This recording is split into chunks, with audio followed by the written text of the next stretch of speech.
Mas, Rezende, tem uma outra questão que eu acho que seria muito... Nós vamos ajudar muita gente agora. Né? Por quê? Porque boa parte dos brasileiros estão endividados. Certo. Tá? Ajuda aí todos os endividados, não é, que estiverem conosco, como é que eles podem montar um plano de ação para começar a quitar suas dívidas? Bom, primeiro, só voltando na questão, pastor, de uma coisa que o senhor colocou, da questão da paciência. Uma coisa importante é dizer como o dinheiro cumpre um papel na nossa vida importante. Quando eu desenvolvo a paciência, eu entendo que eu vou investindo um pouquinho e vou tendo paciência. E a curva do investimento ela é assim, por causa da questão dos juros sobre juros. E aí o que acontece? Quando eu desenvolvo a paciência na área financeira, eu desenvolvo a paciência em todas as áreas da minha vida. Então, isso pode ser muito importante para a gente levar com todas as áreas, em todas as áreas da nossa vida. Mas um plano para sair da dívida. Primeira coisa, essa planilha que o senhor falou.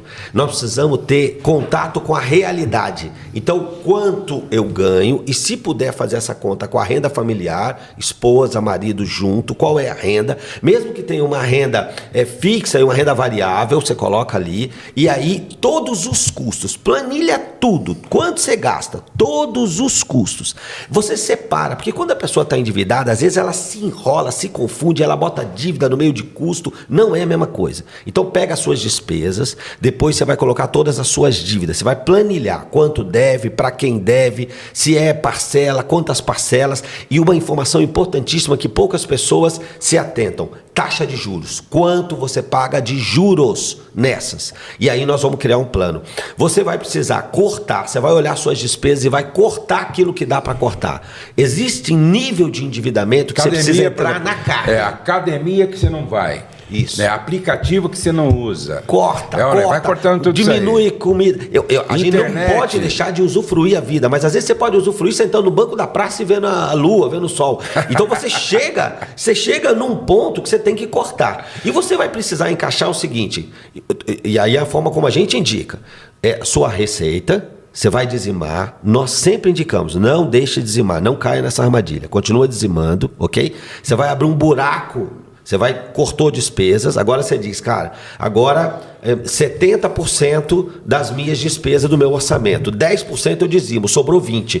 Eu vou pegar as minhas dívidas e vou criar um orçamento para começar a saldar as dívidas. Normalmente o que a gente indica, pagar do maior juros para o menor. Existem situações, às vezes você está devendo dinheiro para um parente, para a sogra, então a gente indica, paga primeiro ela. Nesse caso. E também pode fazer o seguinte, né, Rezende? Por exemplo, eu penso que nesse plano de ação, a pessoa tem que já, de cara, joga fora o cartão de crédito, né? Porque o cartão de crédito é só problema, né? O talão de cheque também, se tiver dando muito problema, queima ele, entendeu? E aí, o que pode ser feito? Quanto é que eu dei para minha sogra? Eu dei para minha sogra R$5.000. Isso. Falar para ela, pô, eu vou te pagar 300 por mês. É isso mesmo.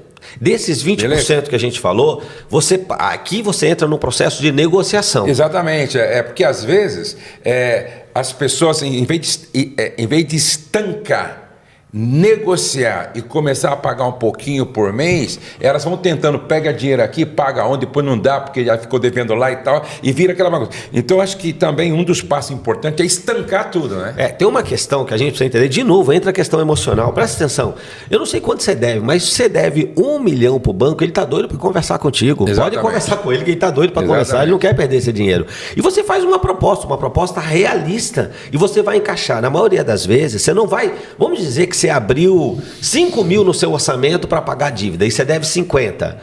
Você muitas vezes você vai tentar fazer isso, você vai tentar dar 300 para um, 500 para outro, porque quanto mais você consegue abrir negociação, melhor.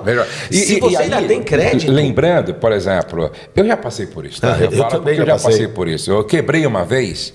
Assim, mas quebrei legal, mas tentando um projeto e não deu certo, eu fiquei tenta, e aí você fica naquela, coloca na revista, agora coloca no jornal, não, coloca na televisão, e aí eu fui gastando, e aí não virou o projeto e eu fiquei só com as contas para pagar, e aí falei, agora tô ferrado.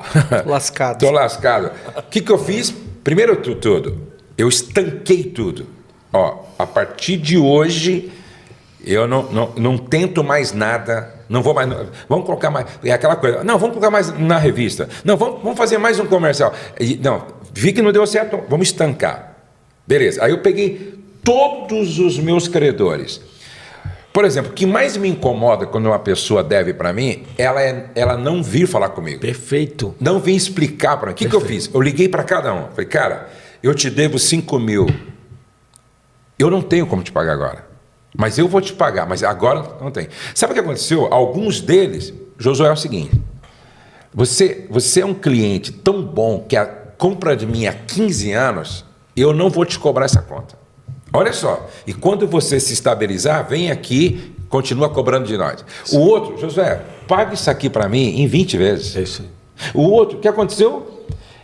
Eu tive como saldar todas as minhas dívidas com a paciência de cada credor com quem eu fui honesto. É isso. O grande problema é as pessoas não conversar, não falar, não se explicar, telefone, muda de endereço. Telefone, muda de endereço, diga que eu não estou. É isso. Isso não resolve. Não. Continua. É isso mesmo. Exatamente. Então você tem que.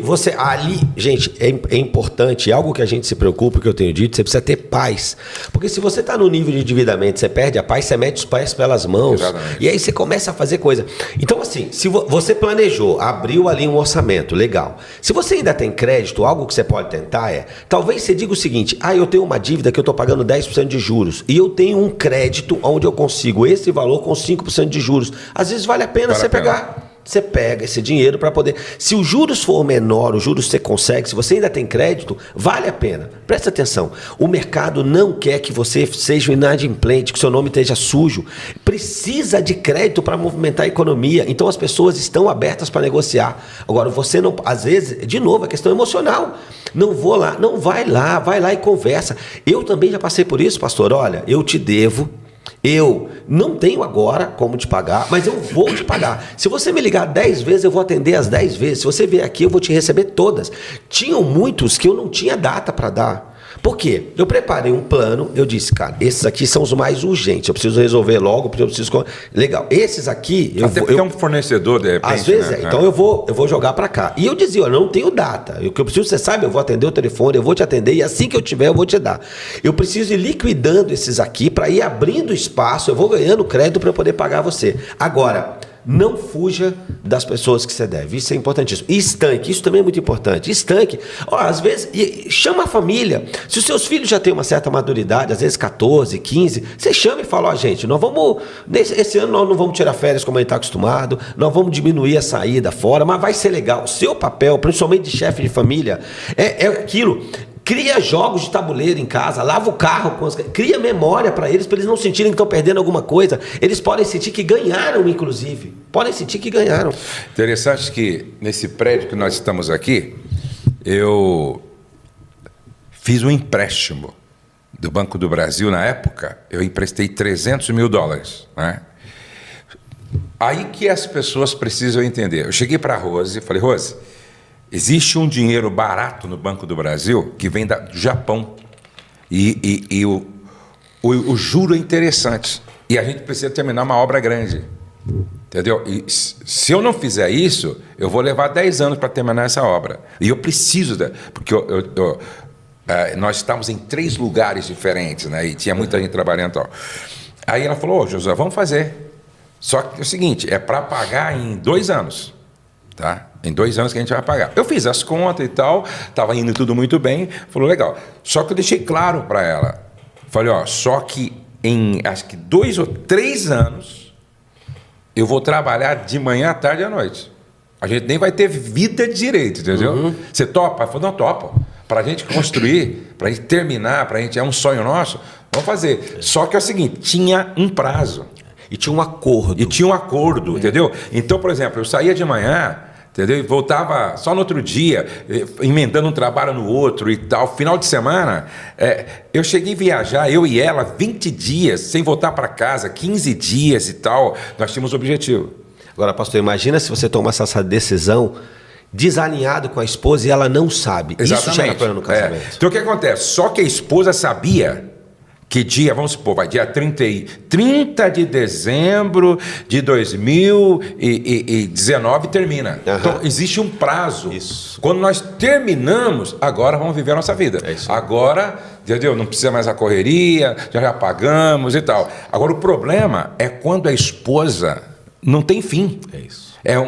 3 anos, é 6 anos, é 10 anos, e esse negócio não sai, e esse negócio não vira, esse negócio não acontece. Dois grandes problemas que eu vejo Entendeu? muito. É marido tomando a decisão, ou esposa, sem combinar, porque agora vocês são casados. Exatamente. Para fazer um sacrifício desse, de trabalhar Não, sábado, domingo e tal, os dois têm que estar em acordo. Tem que entender, ó. E nós vamos lutando fazer pelo mesmo propósito, isso, pelo mesmo objetivo, nós vamos fazer pelo mesmo sacrifício por esse tempo e tal. E não pode ser a vida toda. Não. Né? Não pode ser a vida toda.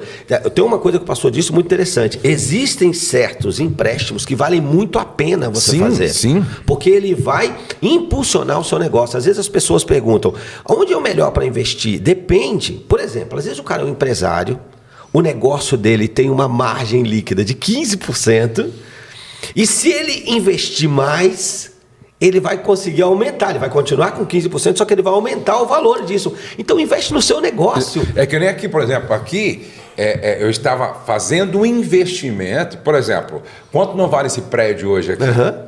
Se eu investir, vamos supor, 1,5 milhão, hoje vale 5 milhões. Quer dizer, na verdade, nós também estamos trabalhando para investir num patrimônio que no futuro pode nos dar uma independência financeira. Porque se você aluga esse prédio, quanto você não tem de alugar por mês? Então, o que não pode é emprestar uma grana dessa, entendeu? Para fazer um investimento de risco, por exemplo. Entendeu? Vou plantar banana, nunca fiz isso na minha vida. Daqui a pouco você só está com a conta para pagar. É isso aí. E tem uma coisa que, né, falou de tempo e valor. Eu fui missionário 14 anos, né? Então nós éramos sustentados por mantenedores. E eu posso dizer, pastor, que nós como missionários nos tornamos mais bem-sucedidos. Em que sentido? Porque todo missionário que ia para aquele momento de levantar mantenedores para os projetos, né? Eles falavam, olha, estou precisando disso, queria que você fosse meu mantenedor e tal. Eu falei para a Márcia lembra disso, eu disse, Márcia, as pessoas, elas querem saber quanto. Não é assim o que Deus colocar no teu coração. Segundo, as pessoas querem saber por quanto tempo. Aí, pastor, eu lembro que quando eu fui para os Estados Unidos, nós fomos fazer a FMA, que é a Escola Internacional de Aconselhamento, nós não tinha dinheiro, foi 60 mil. Nós colocamos um tempo, né, fizemos um projeto de 12 meses e estabelecemos um valor. Então a pessoa que entrou comigo, ela sabia que ia ser por 12 meses e aquele valor. E assim a gente conseguiu atravessar muitas estações e etapas desses 14 anos nossos como missionário. Então, muito bem planejado, né? Muito planejado, porque as pessoas, elas ficavam de boa. A transparência. Né? Enquanto eu via outros casais que conversavam e diziam assim, não, aquilo que Deus colocava no seu coração, mas não colocava tempo, não colocava valor. Não, nós sabíamos quanto entrava e sabíamos que podíamos contar por aquele período de tempo, né?